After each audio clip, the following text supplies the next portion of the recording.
y por eso le damos la bienvenida a Andrés Nieto, experto en seguridad. Bienvenido, Andrés. Muchas gracias, Angie, muchas gracias por la invitación. Bueno, empezamos entonces de primera mano con la primera propuesta, también muy interesante. Según los expertos, dice lo siguiente y la vamos a ver a continuación en pantalla: refuerzo de seguridad en los barrios. Hay algunas características primordiales, dice pues Abelardo de las Priella, el presidente electo, que se va a dar un primer anillo de seguridad urbano, más policías y tecnología de vigilancia y apoyo de veteranos y reservistas vinculados legalmente. Andrés, analicemos este primer punto. ¿Cómo podría funcionar ese tema de primer anillo de seguridad? ¿Es viable? ¿No es viable? ¿Cómo lo verían los colombianos? Bueno, varias cosas. Lo primero es que es fundamental esto porque la seguridad se divide en dos grandes campos. Uno, la lucha contra los grupos armados al margen de la ley, pero una cosa es el ELN, el Clan del Golfo, las disidencias, y otra lo urbano, porque es diferente cómo se ataca, por ejemplo, los delincuentes de celulares, de bicicletas, etcétera. Entonces, esto es fundamental. La pregunta es cómo se llegaría a hacer. ¿Qué estamos hablando? De blindar las ciudades, de blindar los departamentos, entradas o salidas, y quiénes estarían a cargo. Aquí es fundamental hacer esa dupla entre policía y ejército, no para militarizar las ciudades, eso está claro, sino para el apoyo que generalmente piden las metropolitanas en esas situaciones, especialmente entradas y salidas de las ciudades. Esto es fundamental porque en la mayoría de ciudades, por ejemplo, pues son las armas las que entran, y cuando no hay producción al interior de droga, precisamente ingresan pues de forma descontrolada.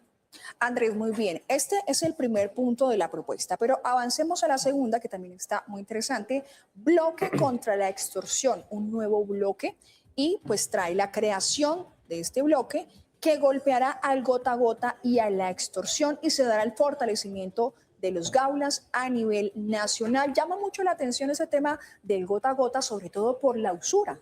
Sí, aquí hay algo clave, y es que esa delgada línea entre lo legal y lo ilegal de un préstamo, porque en este país no es ilegal prestar dinero. El problema es la usura, el problema es la extorsión, la amenaza y posteriormente si hay lesiones personales o intentos de homicidio.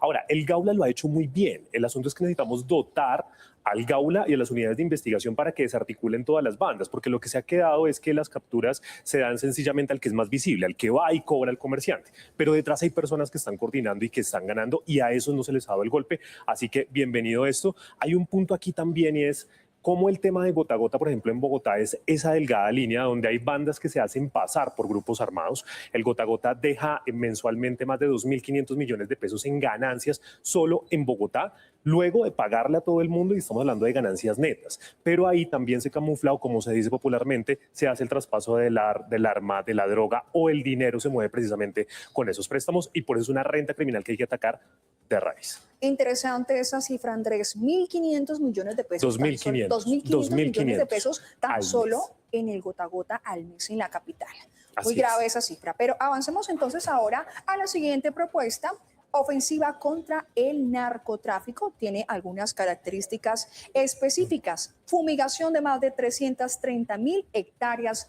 de coca, acciones militares contra estructuras criminales y bombardeos y hundimiento de lanchas ilegales. Bueno, vamos con la primera. Recordemos que la Corte Constitucional desde el año 2017 lo que hace énfasis es en los químicos, es decir, la fumigación no está prohibida en Colombia, sino que hay unos químicos, especialmente lo que se conoce como glifosato, que no se debe usar, por lo menos no en expresión abierta. ¿Eso qué quiere decir? Que, por ejemplo, drones sí se puede, desde que estén a 1.5 metros, que caigan directamente en la planta y no que terminen contaminando reservas de agua, ríos, quebradas, etcétera. Y eso entonces hay que plantearlo. Dos, este es un punto clave porque recordemos que Colombia fue desertificada hace 2 años precisamente por el gobierno estadounidense por no tener una línea clara respecto a la fumigación o respecto a cualquier estrategia. Lo que pide Estados Unidos es, bueno, si no es fumigación, dígame cuál. Así que esto está fundamental. Dos, el tema de las estructuras criminales. Y es que es claro, aunque los dos candidatos lo tenían, no se puede negociar con alguien que tenga masacres, que no haya tenido un cese al fuego, que atente contra la fuerza pública, que no detenga los secuestros. Las acciones militares son fundamentales, pero aquí es clave también fortalecer la fuerza pública en términos de dotación. Y la última, los bombardeos. Bueno, aquí sí hay un tratado internacional en marco de derechos humanos.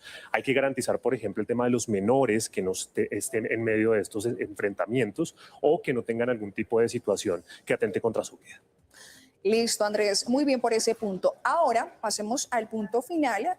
Los primeros 90 días de su gobierno ya tendrá resultados. Eso es lo que propone Abelardo de las PRIA, pues se logrará, no se logrará. Todo es posible si hay un plan organizado. Digamos que hay unas cosas que generan ruido jurídico, como por ejemplo lo de los veteranos. Y es que recordemos que aunque tienen toda la formación y la experiencia, legalmente por la ley 62 yo no los puedo sacar a patrullar per se, no pueden capturar, no pueden incautar. Entonces es lo primero, por ejemplo, en la seguridad ciudadana.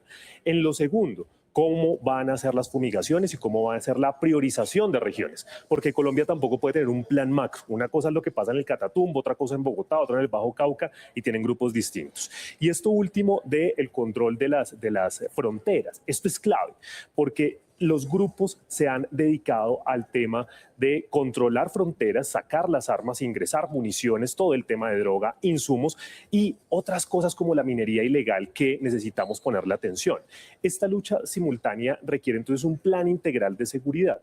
Llama poderosamente la atención, por ejemplo, que una cosa fue lo que vimos mucho en sus videos y discursos, la megacárcel, las 10 megacárceles, pero cuando uno ya va al documento encuentra unas cosas que parecen distintas. ¿Qué extrañamos en medio de todo esto? Uno, el tema de justicia. De nada nos sirve la megaestrategia de seguridad si la justicia sigue sin funcionar. Dos, hay que intervenir el IMPEC. Las cárceles siguen siendo no solo universidades del crimen, sino estar en manos de mafias. De nada nos sirve construir una megacárcel si va a seguir en el mismo sistema. Necesitamos un sistema moderno, un sistema que esté basado en justicia restaurativa, que tenga la posibilidad de acción con las familias también, y eso no está. Entre tanto, no podemos separar el orden público de la seguridad, de la convivencia y de la justicia. Y extrañamos, pues, en medio de esto, ¿qué va a pasar con la convivencia? Porque en donde no hay grandes grupos armados, la policía se está dedicando a problemas de ruido, basura, mascotas, habitantes de calle, y esto es lo que está desgastando a nuestra fuerza pública. Muchas gracias, Andrés. Allí teníamos entonces experto en seguridad ciudadana.